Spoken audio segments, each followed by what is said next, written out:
Next up, please welcome Adena Greenbaum, Baltimore's Assistant Commissioner for Clinical Services and HIV and STD Prevention.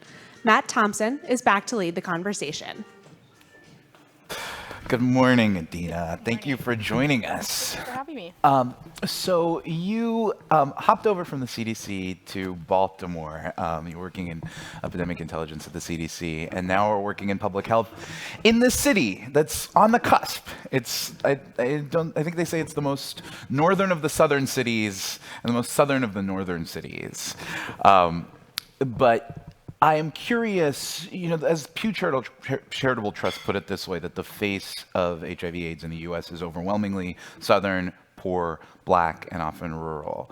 And I'm curious from your vantage point, having sort of seen the national perspective at the CDC and now getting to see a local perspective in Baltimore, how are the challenges that you're seeing, how do they rhyme with what your colleagues in places like Mississippi, Alabama, Louisiana are seeing on a day-to-day basis? I think they are very similar, and Baltimore is a southern city, even though we don't and others don't always think of it that way. But what we're seeing is very similar to what we just heard discussed earlier today. We do see that we can't talk about HIV without talking about the social determinants of health, without talking about poverty, without talking about access to care, and disadvantaged populations that the disease can affect disproportionately. We also see the effect of the opioid epidemic very strongly in Baltimore. And one of the things that I spend a lot of time thinking about is how are we going to, from an HIV standpoint, stay in front of the opioid epidemic, which is raging in Baltimore, and how are we going to prevent that from causing us to take steps backwards in terms of HIV prevention.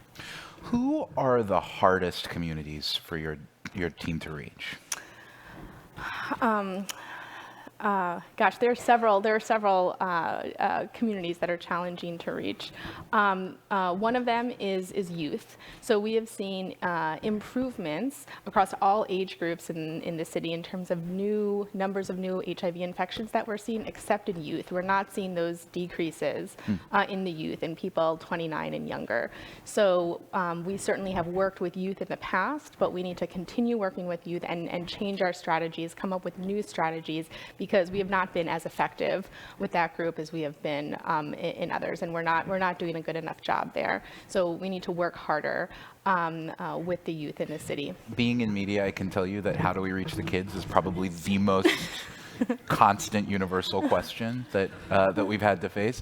What are you trying? What do you see working? What are you hoping to pull from elsewhere to reach young folks in Baltimore? Sure. These are some things that are newer parts of initiatives, so I don't have programs yet that are currently underway, but thinking about how do we most effectively get our messages to them, how do we, what are the inroads for accessing youth, something that doesn't affect just youth, but in general, we're trying to increase our presence on social media, increase where are people accessing social media, whether it's just information on social media or dating apps, or however they're accessing social media, where do we need to be to get our message across, and whether that message is about prevention or testing or staying in treatment. There's a whole spectrum, but a focus on social media is something a place where we haven't been present enough, and we really need to get there.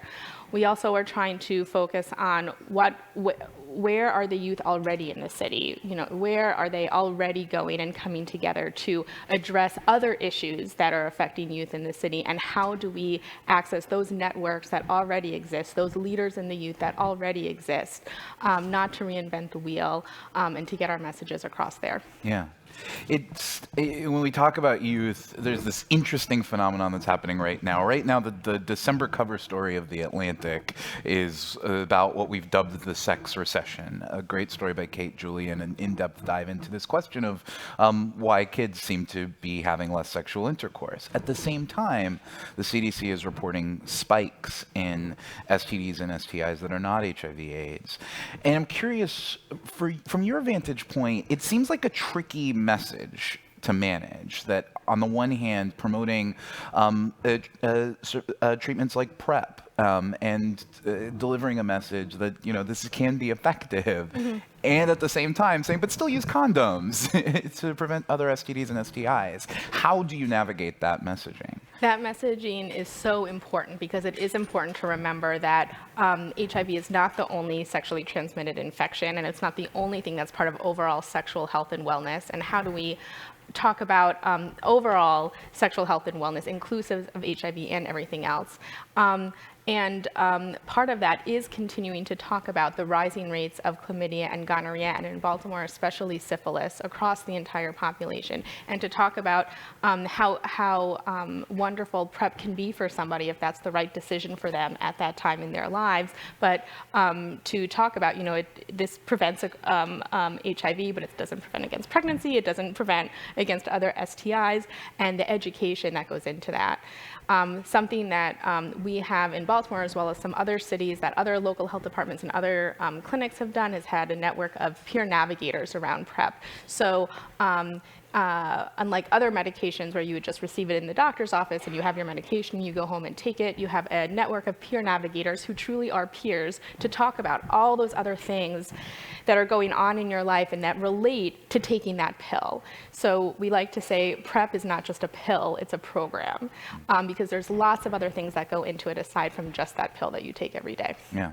There's been a word uttered on stage a lot today, and it's hard to talk about not only HIV/AIDS, but also chlamydia, gonorrhea, syphilis, and other STDs and STIs without talking about the word stigma. Just talking about this stuff tends to produce a lot of feelings of stigma and shame. You've talked about that as being one of the most important issues to address in your work. How do you measure stigma, and how do you combat it?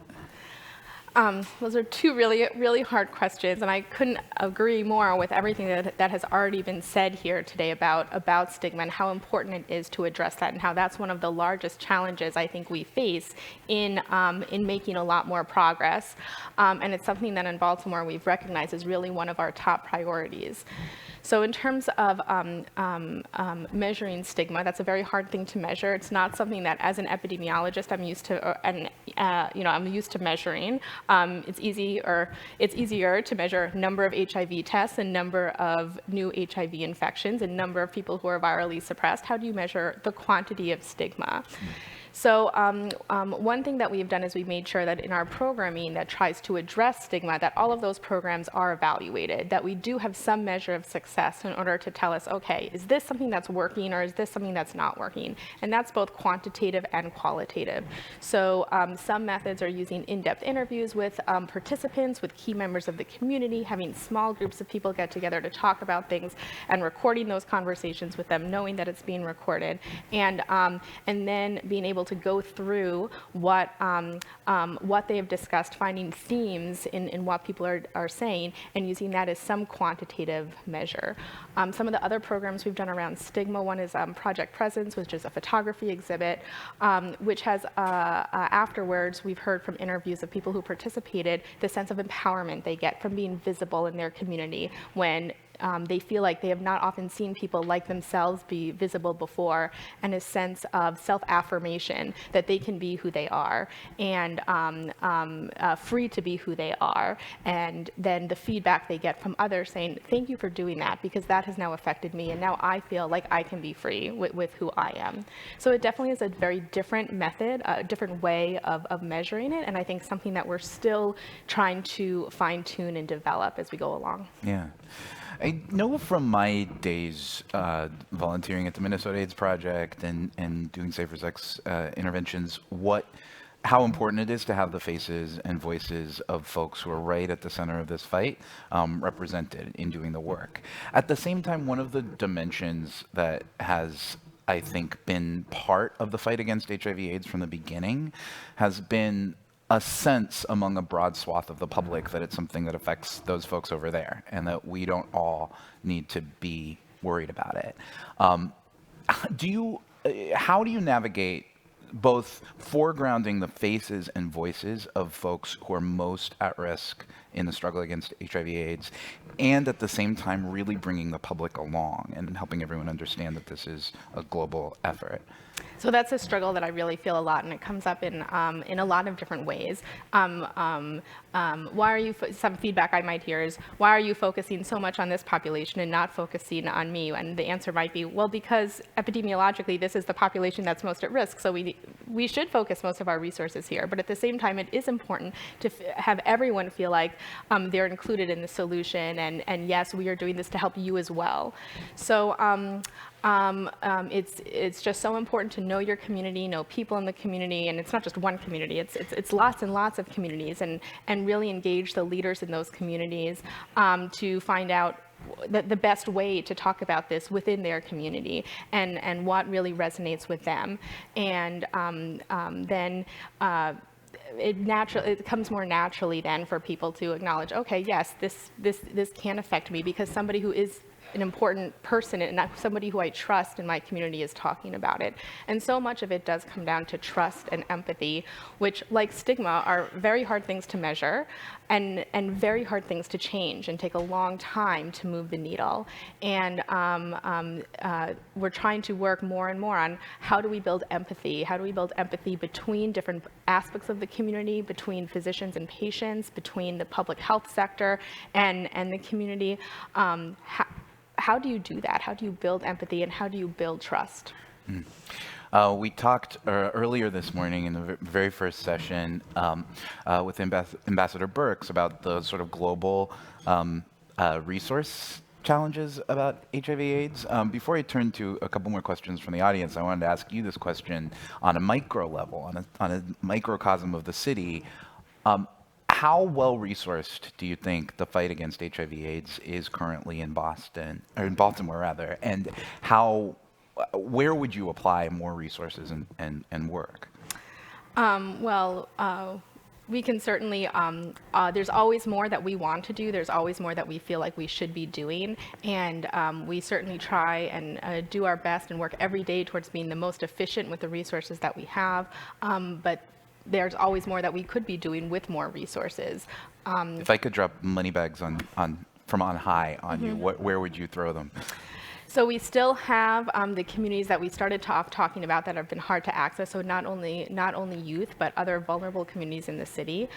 Social determinants of health are a huge issue, and the more that we can do to address those, the more that we can do to address housing, to address employment, education, access to food, access in general to medical care, and mental health issues and drug addiction. All of those not indirectly impact HIV, directly impact HIV.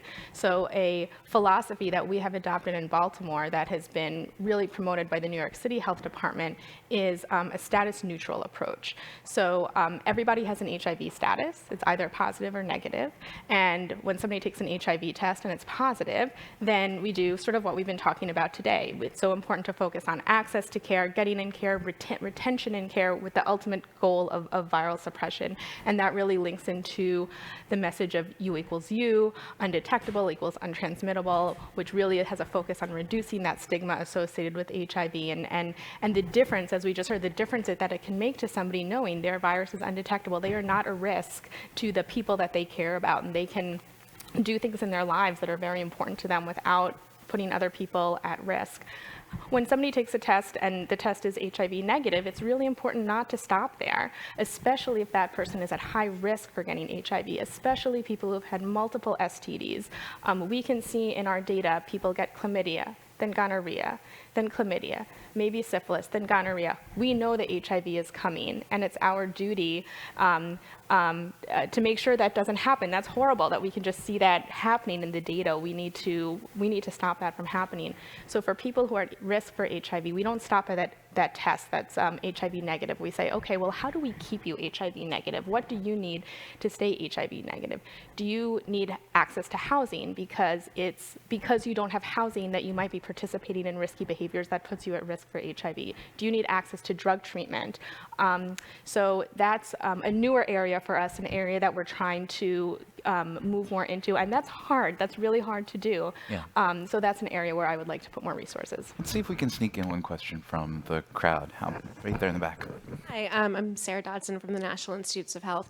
And actually, this is related to what you just said. I was curious if you're able to provide medication-assisted treatment for substance abusers. Is that something that's part of your program of work? And do you feel that it's appropriately resourced? So that is one of the, so Baltimore City Health Department has a three-pronged approach to combating the opioid epidemic, and that is certainly one of them. So the health department helps support drug treatment across the city, and we do also provide drug treatment ourselves. We have clinics. We have 2 clinics that the health department has, and we provide direct care to patients in the city, and we do have a drug treatment program that is part of that, as well as a mobile clinic, which we started last spring, which goes around the city and provides drug treatment. So that's absolutely, we do feel like that is an important thing for us to be doing, and it is part of our programming, and we do try to have that linked and integrated with everything else that we do. So if we're having a conversation about PrEP, that conversation should also include what the person might need in terms of drug use and link them to that resource if that's what they need most at that time. Dr. Adena Greenbaum, thank you so much for joining us. Thank you.